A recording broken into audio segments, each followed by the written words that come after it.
Pessoal, hoje nós estamos retornando. Vamos dar continuidade à aula inicial sobre influências do grupo familiar. Desta vez nós vamos falar sobre função paterna e patologias. Eu sou Carla Fiais, professora da disciplina Clínica Psicológica Base Psicanalítica do Unifasb, tá? Então, até agora a gente falou um pouquinho sobre a importância do contexto familiar para o desenvolvimento da pessoa, né? Como a pessoa sofre impacto, né, dessa família, né, que influencia muito, que está presente na maior parte das pessoas, né, na vida das pessoas na infância.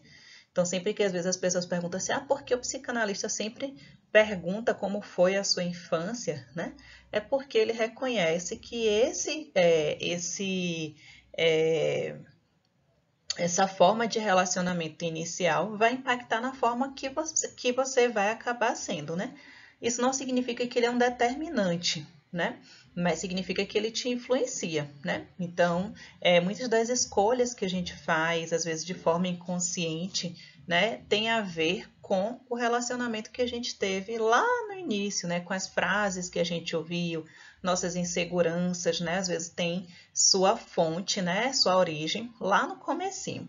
Então, entender essas influências, inclusive entender qual o melhor tipo, né, de relacionamento, né?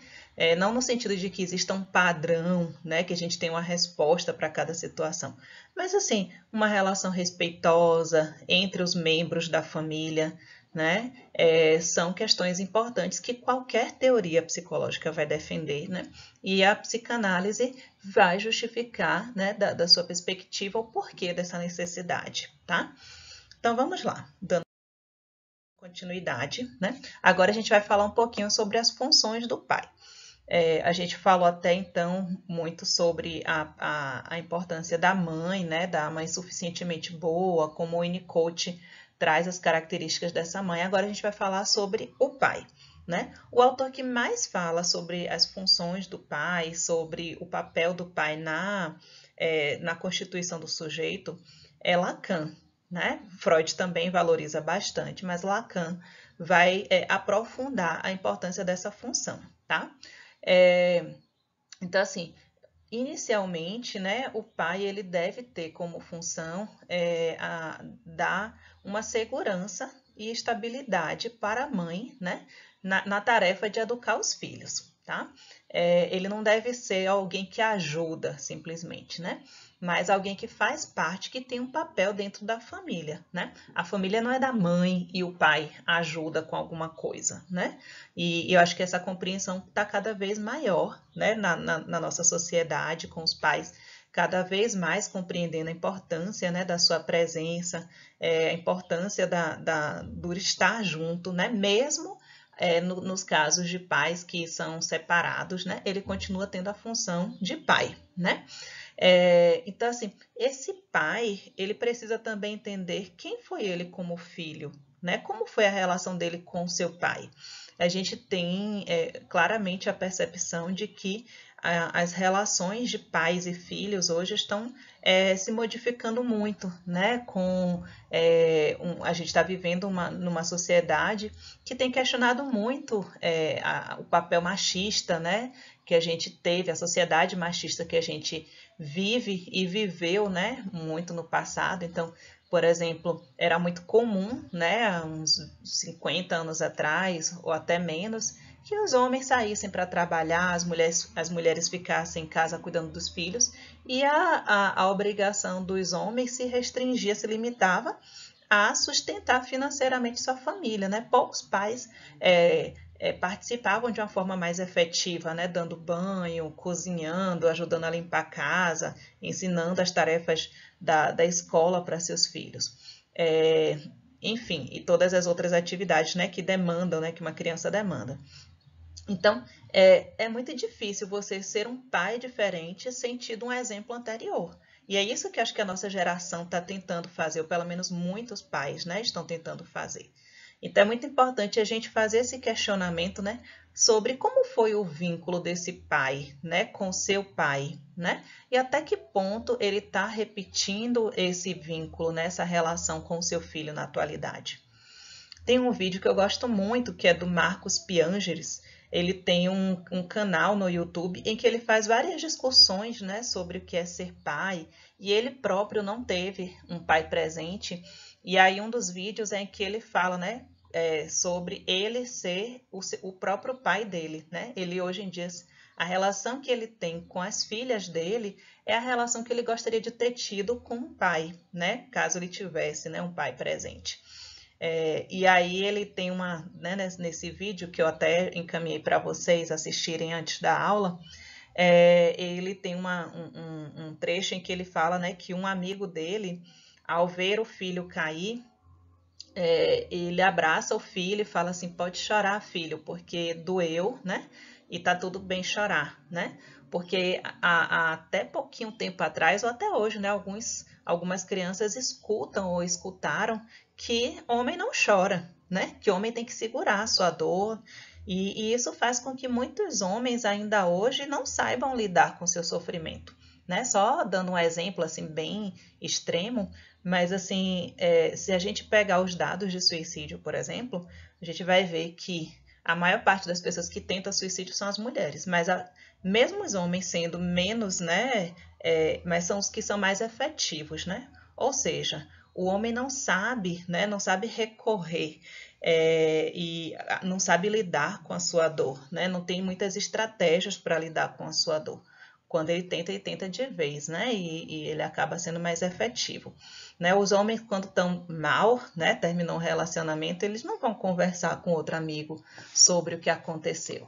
Eles vão beber com os amigos, né? Ou seja, eles não falam a respeito, eles não lidam com essas questões diretamente, né? Não enfrentam as suas dores, eles não podem chorar, eles têm que se manter por cima, né? Então, talvez por isso tantas músicas, né, sobre beber e traição, né, façam tanto sucesso hoje em dia. Mas, enfim, então, até que ponto, né, essa relação está se repetindo? É possível superar ela, né? Então, encarar, compreender ajuda muito a gente, às vezes, a superar a forma que com a qual a gente se relaciona com os nossos filhos na atualidade, né? Outra questão importante é sobre a representação interna que esse homem tem da esposa, né? Se ele tem a representação de que essa esposa ela é capaz, ela é uma mulher inteligente, ela é dinâmica, né? Ele vai passar isso para seus filhos, né? Ele vai falar com ela, conversar com ela, e o filho também vai ter uma valorização maior dessa mãe, né? Agora, se ele trata essa mulher como inferior, se ele destrata ela, né? Se ele acha que ele é o provedor, que ele é o inteligente, ou ele é o único capaz na família, e qualquer que seja, né, a representação que ele tenha, isso vai também influenciar a representação que o filho vai ter dessa mãe, ou filha, né? Então, a gente precisa ter muito claro, porque essas relações entre pai, né, e a mãe, né, servem de referência para as crianças, né? Outra questão importante é que a presença desse pai, né, tanto física quanto afetiva, vai ser importante no processo de separação, né, no sentido de individuação da mãe e filho. Vocês lembram que a gente falou que é natural, né, assim, no início, né, logo após o nascimento e durante os primeiros meses e anos, que a mãe e o filho têm uma relação quase simbiótica, né? Por quê? Porque a mãe é quem mais oferece os cuidados, né, físicos e afetivos com a criança. Geralmente é quem amamenta, né? Mas há uma ligação um pouco maior, né? O que não significa que o pai não participe, ele deve participar desses cuidados, né? Mas, assim, à medida que a criança vai crescendo, é esperado que vá diminuindo essa relação, né, intensa com a mãe, essa relação que é considerada quase simbiótica, né, em que eu não sei a limitação até onde eu vou quando o outro começa, né? Geralmente o bebê ele não tem essa percepção de que ele e a mãe são objetos separados. Então, o pai entra, né, nessa relação como alguém que vai ajudar nessa separação. E o nosso processo de crescimento envolve um processo de individuação, né, em que eu me reconheço como alguém separado do outro. Então, a presença do pai, né, nessa relação, né, vai ajudar muito. E aí também é importante que a mãe dê espaço para essa intervenção acontecer. Né? Não é só o pai que chega ali e diz, opa, essa mãe é minha também, essa mãe também tem outros compromissos, agora você vai ficar um pouco comigo, depois ela volta, né? Não é só isso, mas a mãe também reconhecer esse pai como importante nessa relação, para dizer, ó, fique um pouco com seu pai também, olha só o que seu pai está fazendo, olha que legal, né? Então, incentivar que o filho, né, valorize esse pai. Então, é uma relação que é recíproca, né? Tanto de valorização da mãe, né, pelo pai e vice-versa, quanto também de possibilitar a entrada nessa relação. Então, esse pai vai ser o terceiro que vai propiciar a passagem de Narciso a Édipo. O que quer dizer isso, Narciso a Édipo? Narciso porque até então a criança vive de uma forma narcisista, né? Quando ela está numa díade com a mãe. Né? Ela e a mãe, ela é o centro, né, do universo, ela é a coisa mais importante. Mas o pai, quando entra nessa relação, né, ele vai possibilitar a entrada no que Freud vai chamar de complexo de Édipo, né, que é a compreensão de que a vida não são só vocês dois, né, que você precisa abrir mão do amor da sua mãe, né, para lá no futuro encontrar o amor de uma outra pessoa, né, que na verdade existem três nessa relação, né, que na verdade no início aquela criança vai sentir um ódio pelo pai, mas depois ele vai considerar esse pai como alguém a quem ele dedica admiração. Então, é a saída do Narciso para o Édipo. E é o que Lacan vai chamar também de castração simbólica, né, com isso, porque vai dizer o seguinte, você não pode tudo, você é uma pessoa limitada, você não pode gozar livremente, né, quando você tinha sua mãe. Então, agora você vai entrar na compreensão de que você é uma pessoa castrada, limitada, né? Uma pessoa que não tem todos os poderes. Então, essa é a ideia de castração simbólica que permite a compreensão da lei, né? De que a vida, de que a sociedade, né? Para se viver em sociedade, você tem que respeitar regras, respeitar as leis. Né? Então, as frustrações que são impostas pela função paterna, tá? A gente pode, também aqui é importante falar que essa função paterna não vai ser cumprida só pelo pai físico, né? Porque alguém já pode estar questionando assim, mas e se o pai não for um pai presente, né? Aí, se o pai morreu até antes da criança nascer, significa que essa criança vai ser uma criança sem limites, uma criança que não vai entrar na castração simbólica? Não, né? A função paterna é a função que dá esses limites. Pode ser exercida pelo pai, né? Pode ser que esse pai até não esteja vivo e seja ausente, né? E não cumpra a sua função, né? Pode ser exercida também por qualquer outra pessoa, né? Pode ser um avô, pode ser até o trabalho da mãe, que vai dizer que ela não está ali presente o tempo todo. Ela vai dizer para você, meu filho, agora não, agora é hora de gravar a aula, tá? A mamãe está trabalhando, né? Então, mas né, se a gente considerar como pessoa mesmo, esse pai é aquele que vai dizer assim, ó, hoje você não vai dormir aqui na cama com a gente, você vai dormir na sua cama. Ou então, depois que ele dormir, vai carregar ele e botar ele na cama dele, e quando ele acordar, ele vai dizer, opa, não tô lá junto com eles, né? Por quê? Porque o pai vai dizer, ó, tem limite, né? A gente precisa ficar junto, eu e sua mãe, né? Então, essas intervenções, né, que são as pequenas frustrações que o pai coloca, né, para esse filho, vão colocando limites nele, né, fazendo com que ele seja uma pessoa que saiba que ele não é uma pessoa completa, ele é uma pessoa que vai ser um ser faltante, né? Ou seja, isso vai preparar ele para lidar com as frustrações da vida, né? Então, reconhecimento das limitações, né? Aceitação das diferenças também, né? Que existe um pai, que existe uma mãe, que eles são diferentes, têm papéis diferentes na vida. Então, são alguns resultados dessas funções do pai. Com isso também a gente pode dizer que a criança vai passar, né, do princípio do prazer para o princípio de realidade. Né? O princípio do prazer é aquele em que você pode realizar todos os seus desejos, né? Ter todas as suas satisfações, pelo menos de forma ilusória, né? Satisfeitas. E com essas intervenções, essas pequenas frustrações, a criança vai cada vez mais tendo a noção de que a vida, né, não é só satisfação, né? Que os seus desejos não podem ser livremente satisfeitos. Os desejos, eles têm certos limites e é necessário a gente aceitar isso, né? Então, a gente tem uma série de desejos lá inconscientes. Alguns podem, né, ser satisfeitos de acordo com, né, algum respeito, né, de algumas regras, né, mas outros não vão poder, né. Às vezes dou exemplo assim, né, na época do calor, por exemplo, daqui de Barreiras, né, que tá terrível, insuportável. O que é que a gente tem vontade? Às vezes a gente tem vontade de sair com a roupa muito curta, né, em algumas pessoas até, em alguns casos, de sair sem roupa mesmo, se pudesse.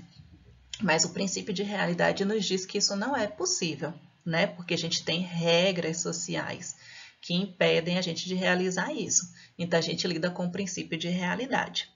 Existem algumas pessoas que não lidam com o princípio de realidade? Existe, né?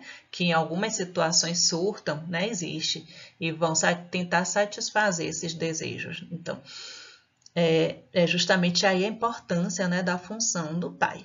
Nesses casos, né, dessas pessoas específicas, houve alguma falha nessa função paterna, tá? Então, a função do pai vai permitir à criança renunciar à mãe, né, ao amor da mãe, naquele sentido mais amplo, e abrir-se para uma socialização com o pai, com os irmãos, com os amigos, etc. Né? É um período, inclusive, né, que a criança começa, de fato, a socializar mais, né, mesmo ainda tendo aquela relação afetiva grande com a mãe, mas ela não se restringe mais a querer se relacionar exclusivamente com a mãe. Né? Reconhece os outros como importantes também. Bom, um outro aspecto, né, da família é a relação com os irmãos, né? Hoje em dia, cada vez menos, né, presente nas famílias, mas são pessoas muito importantes na constituição do sujeito. Então, nesse texto que eu passei para vocês do Zimmermann, né, vem falando assim como os irmãos, né, quando um irmão nasce, influencia na dinâmica familiar como um todo, né? E que um irmão influencia também reciprocamente no outro. Né? É muito comum entre os irmãos existirem vários sentimentos ambivalentes, né? Como amor, né, e amizade, ao mesmo tempo de inveja, de ciúme, de rivalidade, né? Às vezes de tentar competir, de querer, um senta no colo, daqui a pouco o outro também vem e quer sentar junto, ou, né, no caso, às vezes de quando vê um brincando com um amiguinho, né, e querer, não, mas tá brincando não, brinque só comigo, não quero que você brinque com outra pessoa, né, no parquinho. Na adolescência também é muito comum, às vezes, os irmãos, né, já é uma questão de gênero, né, às vezes terem inveja das suas irmãs e tentarem evitar, né, que elas tenham relacionamentos, mesmo que a irmã às vezes seja mais velha do que eles.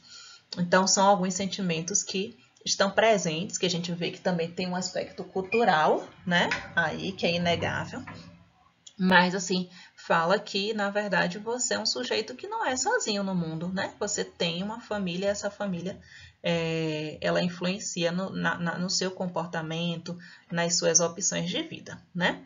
Outra questão também importante é que, às vezes, alguns sentimentos que normalmente, né, seriam dirigidos aos pais, às vezes acabam se dirigindo ao irmão, né? Então, algumas pulsões libidinosas, né, ou agressivas, né, de ataque ao pai ou à mãe, às vezes são dirigidas a um irmão ou irmã. Então, são algumas questões que podem acontecer. Outra questão relevante é quando a gente encontra em determinadas situações irmãos que, por algum motivo, né, nasceram depois da perda de um irmão anterior, né? Por exemplo, uma mãe que perdeu um filho na infância e depois teve um novo filho, ou teve um aborto espontâneo, né, e ele depois nasce um outro filho, que fica como se fosse o substituto, né, do anterior. Às vezes essas questões não são faladas, né, mas elas são muito sentidas por aquela criança que às vezes tenta satisfazer uma série de expectativas sem se dar conta do porquê, né, às vezes de se sentir sempre insuficiente ou de sentir uma tristeza muito grande presente na sua mãe, né, ou no seu pai, e às vezes não sabe que na verdade existe essa história anterior, que são aqueles segredos, né, chamados segredos familiares, que você não sabe o que aconteceu, mas você é impactado, né, ou impactada por eles, né. Então é muito importante, sempre que possível, dialogar a respeito, né, porque na verdade ninguém substitui ninguém, né, mesmo que você herde, né, a cama, o berço, as roupas, né? Mas você é uma outra pessoa, né? Assim, eu já observei, né, casos de pessoas que tiveram filhos, né, posteriormente e continuam sentindo, né, lamentam muito aquele aborto anterior que aconteceu, né? Então, um filho não substitui o outro, né? Embora às vezes haja, né, essa expectativa, né? Existem muitas histórias, né, gente? Assim, às vezes crianças que estão doentes e aí nasce um outro filho para poder tentar salvar aquele anterior. É muito comum, às vezes, em situações em que a pessoa, né, um dos cânceres mais comuns, por exemplo, na infância é a leucemia, né? E aí, né, uma das alternativas é receber uma doação, né, de medula. A maior chance que tem é de um irmão, né, ser compatível. Bom, e aí algumas famílias optam por isso, por ter um novo filho, mas nem sempre, né, dá certo, né, a doação. E ainda assim o filho, né, que está doente acaba falecendo. Então é muito pesado, são coisas assim que precisam ser discutidas, pode ser que venha para terapia, né, algumas situações dessas, porque elas podem ter um impacto também muito grande naquela pessoa que está nascendo já com a expectativa de salvar uma outra, né? É muito duro nascer com isso. E caso ela não consiga salvar, ela pode ser chamada de culpada por isso, né? Às vezes vem, mesmo que não faça sentido racionalmente falar isso, mas é importante a gente dizer que acontece, né? Que esses sentimentos podem vir à tona ainda que de forma inconsciente, né? Quer seja por parte da criança, quer seja por parte da família, né?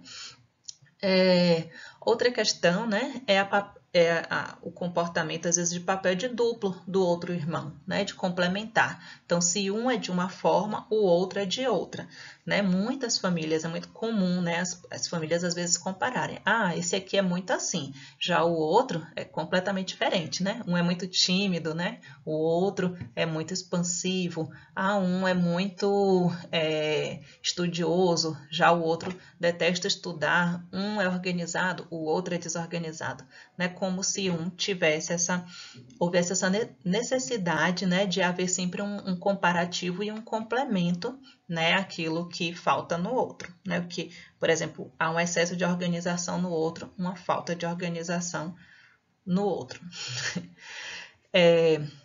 Uma questão também importante que pode acontecer é quando há situações, né, de, por exemplo, famílias em que um dos filhos vivencia alguma problemática, alguma dificuldade, algumas situações até ou de doença ou de deficiência mesmo, e aquele irmão que é saudável, às vezes se sente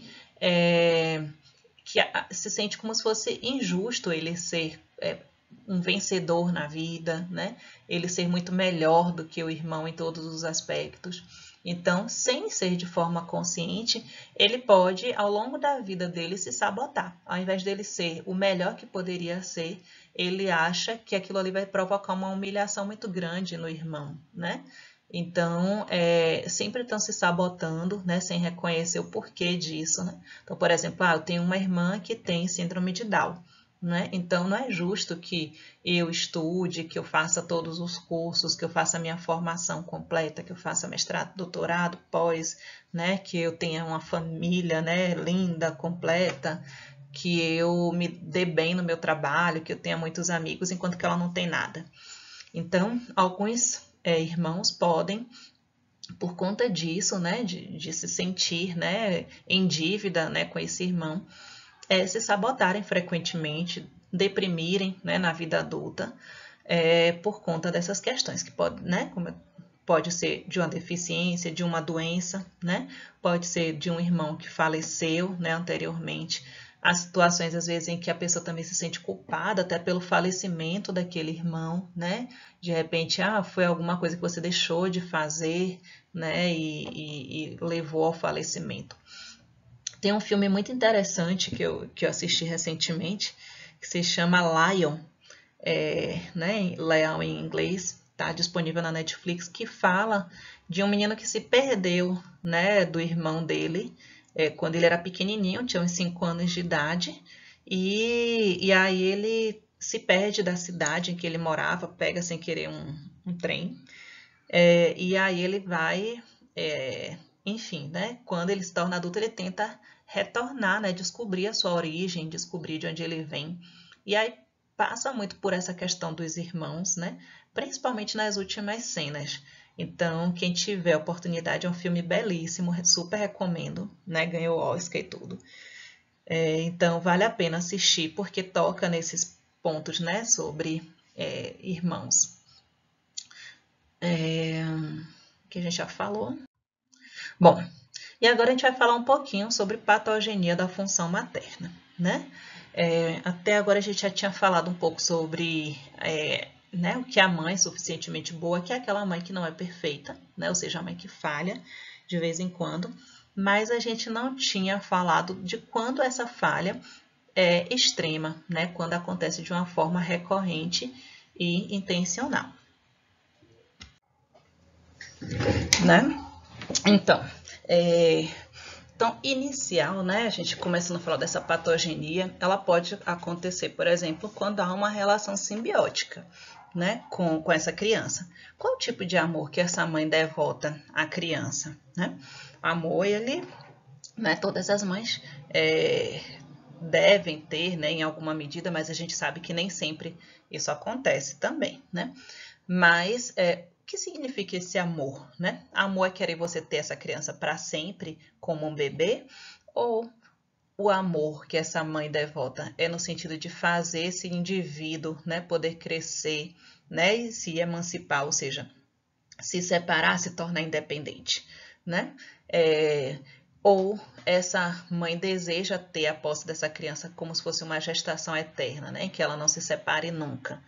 Então, a gente às vezes observa certas relações que são, sim, simbióticas, né? De mães que não querem que seus filhos fiquem independentes, que querem mantê-los sempre por perto.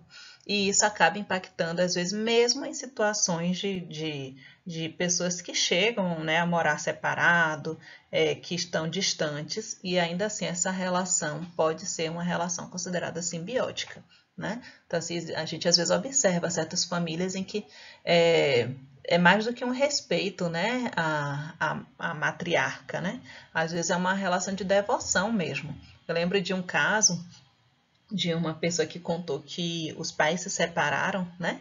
Porque a mãe não suportava que todos os dias, né, antes de ir para casa, o marido passasse na casa da mãe para falar com a mãe, né, pessoalmente. Ele já tinha filhos, né, ele trabalhava, estava casado e ele sentia a necessidade de todos os dias, né, passar na casa da mãe para falar com a mãe. E, na verdade, todos os outros irmãos viviam uma relação muito semelhante, né? Inclusive, com o passar do tempo, né, quase todos eles acabaram se separando e voltando a morar com a mãe. Então, de certa forma, havia um certo controle, talvez uma expectativa dessa mãe, né, de que houvesse sempre esse retorno à casa, né, que eles não se tornassem de fato independentes, né? Outro caso que eu lembro, né, de uma vizinha que os filhos dela, né, ela amava os filhos, mas ela tinha também um controle muito grande. Eu lembro que ela, assim, o primeiro filho, né, mais velho, começou a trabalhar, o primeiro salário inteiro entregou para ela. O segundo filho, né, quando começou a trabalhar também a mesma coisa, o primeiro salário entregue inteirinho para ela. Então, é como se eles tivessem uma relação de dívida, né, com a mãe, né, e ela não, ao invés dela dizer assim, muito bem, parabéns meus filhos, né, por terem conseguido, né, um mês de trabalho, né, o dinheiro de vocês poderem agora comprar algo que vocês sempre desejaram e não puderam. E não era assim uma família pobre, né, era uma família que tinha uma vida relativamente estável, né? Não havia, a mãe não tinha uma necessidade, uma dependência, né, financeira, né, do marido, ou não passava necessidade. Ela sentia, né, que eles deviam algo a ela e que era uma reverência entregar o salário, o primeiro salário para ela, né? Bom, dando continuidade, né? São vários exemplos possíveis, né, gente, quando a gente vai lembrando aqui, várias histórias, né, que demonstram, né, essa relação, às vezes, simbiótica. Então, quando a mãe é depressiva também, né, ou tem fobia de ficar sozinha, ela pode investir em algum dos filhos, né, um vínculo simbiótico cheio de culpas, que é como se fosse um seguro solidão. Era muito comum antes, quando você tinha, às vezes, famílias, né, que eram maiores, com vários filhos, que um deles ficasse, né, em casa para cuidar da mãe. Né? Hoje em dia, com, né, a diminuição do tamanho da família, a gente vê isso acontecer de uma forma menos clara, mas continua às vezes acontecendo sim, né, com às vezes um filho, né, sendo o escolhido. Você não, você é o que não vai, você não vai poder fazer as suas escolhas, você vai ter que ficar em casa ajudando a gente, né, cuidando da gente. Você deve isso, você nos deve isso. Todos os outros já foram, agora você tem que ficar. Então, assim, uma não aceitação, né, dessa independência dessa pessoa. A patogenia da função materna ela pode se expressar de várias formas, né? Uma delas é através do controle do corpo, né, nessa relação simbiótica. Então, essa mãe às vezes pode impor à criança o uso de determinadas roupas, mesmo que essa criança não queira, né? Então, às vezes está calor e ela diz assim, não, hoje está frio, eu vou vestir casaco, você vai usar casaco também. Mesmo que a criança esteja dizendo, não, mas eu estou com calor, eu quero tirar. Não, você vai usar, porque eu estou com frio, você também vai ter que usar casaco, né? Um exemplo muito, parece bobo, mas ao longo da vida, né? Isso pode acontecer com algumas pessoas, e acontece. Existem algumas mães também que fazem uso abusivo de laxantes, que é algo até que não é recomendável, né? Esse uso só em casos bem específicos, com recomendação médica, mas isso, né, a gente, relembrando, né, Freud, a gente vai entender que a fase anal é uma fase que representa também, quando ela perdura na fase adulta, tem a ver com uma relação de controle, né? Então, se você, né, usa laxante no seu filho, você vai dizendo que você vai controlar né, o funcionamento do intestino do seu filho, né? Ele não vai agir de forma independente, né, de você. Eu lembro que há um tempo atrás, acho que foi ano passado, se eu não me engano, houve um escândalo de algumas famílias que estavam usando um medicamento, né, que era laxante, em pessoas autistas, dizendo que, né, era o que os vendedores diziam, que os autistas tinham problemas intestinais, bactérias, né, no intestino, e que essas bactérias eram que causavam os sintomas do autismo.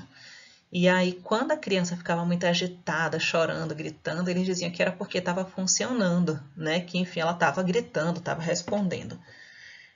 Na verdade, né, depois algumas pessoas fizeram investigação, né, e viram que o laxante ele era uma mistura de hipoclorito, né, numa dose até relativamente alta, que era prejudicial, era tóxica, e o que estava saindo, né, na lavagem, que eles diziam que eram micróbios, na verdade eram pedaços do intestino. Olha a gravidade dessa situação. E muitos pais, mesmo sabendo disso, continuaram insistindo, né? E eu não duvido que alguns ainda usem. Infelizmente, pessoas autistas, algumas são muito dependentes, né? Algumas são até não verbais, ou seja, não podem denunciar, né? Precisariam de alguém que as protegesse. E não é isso que acontece sempre, né? Outra questão, às vezes, é quando a mãe, né, adquire uma atitude hipocondríaca, né, de o tempo todo tá achando que a criança está com algum problema de saúde, toda hora leva no hospital, na clínica, numa emergência, sempre achando que a criança está com algum problema. Então, é uma forma também de controle desse corpo. Então, assim, outro aspecto, né, da gente observar a patogenia dessa função materna é o olhar que a mãe tem. Lembra que a gente falou que o olhar da mãe é o primeiro espelho, né, para a pessoa, né? Então, assim, aquele olho, né, naquele olhar é que vai te dizer quem é você, né, que vai te dizer as suas características. Você simplesmente age, né, um bebê, uma criança pequena age. E o outro é que interpreta, né, que diz quem você é. A linguagem é o outro, né? A gente se torna, né, a gente precisa falar porque a gente tem com quem interagir. E tem alguém que nos escute, que nos responda. Então, esse olhar da mãe, né, que é o espelho, ele pode ser um bom olhar ou ele pode ser um olhar mau, né? Ele pode refletir realmente o que o filho é, ou ele pode distorcer a imagem desse filho, né? Tornando às vezes essa criança uma criança insegura, uma criança que se sente incapaz, né? E essa distorção, né, vai fazer com que a criança imagine, né, ser aquilo que a mãe diz que ela é. Também tem a mãe que é distorcionadora, que nada reflete nem de bom e nem de mal. Né? Se a gente fizer uma comparação, né, com os tipos de espelhos, né, que existem, tem o espelho, né, que é normal, né, que é o reto, mas a gente tem um espelho que é côncavo, é aquele que aumenta, né, a nossa imagem, e tem aquele que é convexo, né, que diminui a nossa imagem. Enfim, são só uma comparação para dizer que nem sempre o espelho reflete de fato quem a gente é, né? O espelho ele pode distorcer a nossa imagem também. Então, a mãe ela pode distorcer a imagem do filho e esse filho crescer com uma imagem completamente distorcida sobre as suas capacidades, né, reais. Um aspecto importante também, né, é a questão da frustração. Né? Se frustrar faz parte da vida, ninguém nunca vai, né, ninguém vai viver a vida toda sem ter uma frustração.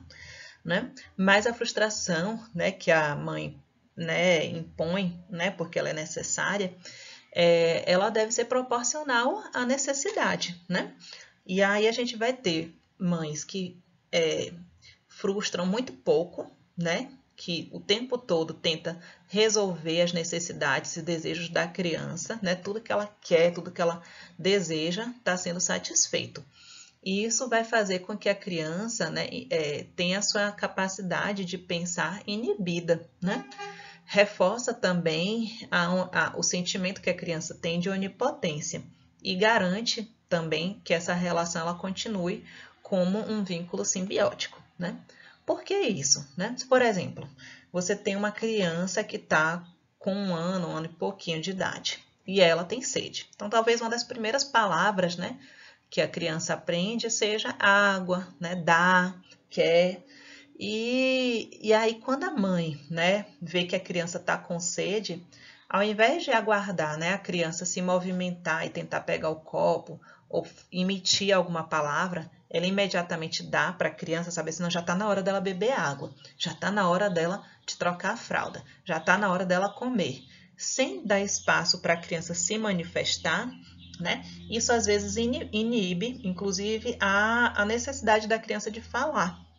Às vezes acontece de chegar na clínica, né? Pode ser para fono, pode ser para psicóloga, para psicopedagoga, alguns casos desse tipo, de crianças que não falam por falta de estimulação, porque os pais estão satisfazendo o tempo todo as suas necessidades, não dão espaço para que eles desejem, né? Tenham espaço para se comunicar, né? Então, a fala, né, e o pensamento, eles estão muito associados. Se você não dá espaço para a criança precisar falar, ela não precisa elaborar, ela não precisa pensar, porque tudo está super satisfeito. Então, dá uma sensação de onipotência, ou seja, de poder absoluto, de que o mundo está a seu serviço e que as coisas vão se resolver sozinhas, sem ela precisar se movimentar, né? Então, essas são as frustrações escassas demais. Isso faz com que a criança não se desenvolva, tá?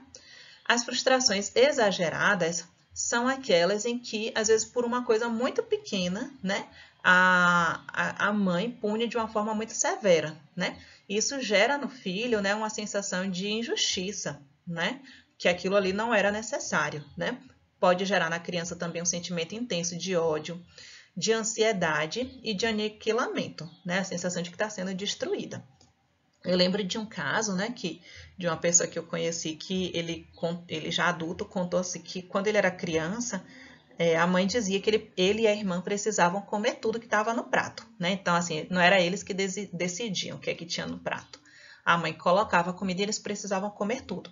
E a mãe dizia que se eles não comessem tudo, se eles deixassem um pouquinho no prato, eles iam ficar com fome no dia seguinte. A punição era essa. E ela cumpria. Então, se eles deixassem, né, de comer no dia seguinte, eles não comiam nada. Imagine, né, uma criança, né, ficar com fome como uma punição por ter deixado um resto de comida, né? Então, não foi ninguém que me contou de alguém, foi uma pessoa que eu conheci que realmente me contou isso, né? E era uma mãe bem controladora. Na época ele estava querendo casar com a namorada e foi bem difícil. Hoje em dia ele conseguiu, né, se livrar um pouco dessa relação, né, de extremo controle. Uma outra pessoa que eu conheci também com uma relação parecida, né, com a alimentação, ela dizia que a mãe não deixava, que dizia que ela tinha que comer até a última colherada. E aí ela estava adulta, né, trabalhava, levava o almoço que a mãe colocava para ela, né, passava o dia todo no trabalho, ela tinha que comer a comida até o final. E ele dizia assim, mas você já está cheia, por que você vai comer? Ela dizia, não, porque minha mãe fica aqui na minha cabeça que eu não posso jogar comida fora, né? E mesmo que ela estivesse sentindo mal, ela tentava comer até o final a comida. Então, às vezes, há certas frases, né, certos exageros. No caso dela, ela não era punida, esse caso, esse segundo caso, né? No outro, sim, era uma punição exacerbada, né? Até que a gente pode dizer criminosa, né? Porque você não pode deixar uma criança passar fome, né? Especialmente quando você tem comida, né? Outra situação é quando a frustração é incoerente, né? Horas a criança é punida, horas ela não é, né? Então, a criança fica num estado de confusão, de instabilidade, porque ela nunca sabe o que é que vai acontecer naquele ambiente. Ela está sempre em sobressalto, né? A qualquer momento, aquela mãe pode ter uma reação inesperada. É até diferente daquela mãe que, por exemplo, tem uma reação exagerada. Ela sabe que se ela fizer aquilo, a mãe vai ter uma reação que vai ser desproporcional. Ela já sabe o que vai acontecer. Mas no caso da mãe incoerente, talvez seja o mais difícil de lidar, porque nunca se sabe o que vem ali pela frente, né? E indiferença é quando para aquela mãe tanto faz, né, o que aquela criança fizer. Pode até ser característico de uma mãe que está no estado de depressão. Sempre lembrando, gente, que essa mãe não está sozinha no mundo, né? Se essa mãe ela tem esses comportamentos aqui e ninguém intervém, né, é porque essa mãe ela está sozinha, mas ela deveria estar com outras pessoas fazendo essa mediação, né, dessa relação, ajudando, interferindo, pontuando, né, para que essa relação seja saudável. Mas, né, a relação de indiferença é aquela que tanto faz, né, a mãe não se importa, né, com o que está acontecendo com aquele filho, né, então isso pode fazer com que aquela própria criança se construa, né, desenvolva um superego, né, que vai ocupar o lugar dessa mãe, né, no sentido de tentar controlar ela, de ser severa. Então, vai ser um superego muito severo e rígido, porque a própria criança tem que vigiar as suas pulsões internas ameaçadoras. E isso, às vezes, cria um vazio existencial. Bom, então, já finalizando, né, a nossa atividade dessa semana, né, vai ser o estudo de alguns casos de mães narcisistas. Hoje a gente tem a possibilidade de falar sobre isso, né? De que nem toda mãe é só amor, né? Só carinho, só bom tratamento. Muitas vezes as crianças, né, só se descobrem, né, que a sua relação com a mãe não era uma relação normal depois de adultas, né? Às vezes hoje em dia com acesso à internet mesmo. Tem muita literatura a respeito, muitas pessoas que estão tendo espaço para falar sobre isso, podendo se afastar dessas mães, porque elas, a tendência, né, o que se fala é que elas não mudam com o tempo, elas continuam sendo narcisistas, às vezes elas escolhem dentre os seus filhos uma relação diferente com cada um, estabelecem com cada filho uma relação diferente, né? Existe um filho que é muito protegido, um filho que é a ovelha negra, né? E às vezes tem um terceiro ainda que ocupa uma outra função. Então, falar sobre isso é muito importante, porque às vezes a gente vê, né?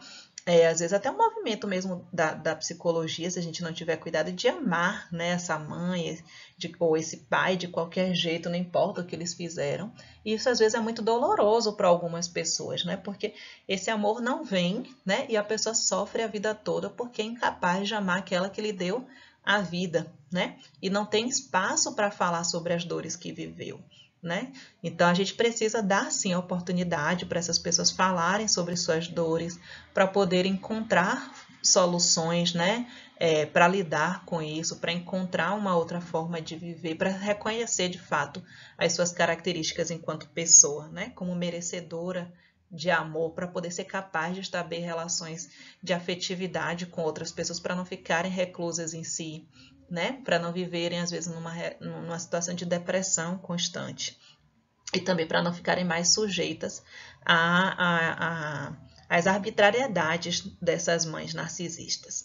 Então, vou passar para vocês esses casos, para vocês lerem, estudarem, responderem, tá bom? É isso, gente. Muito obrigada, um abraço e até a próxima.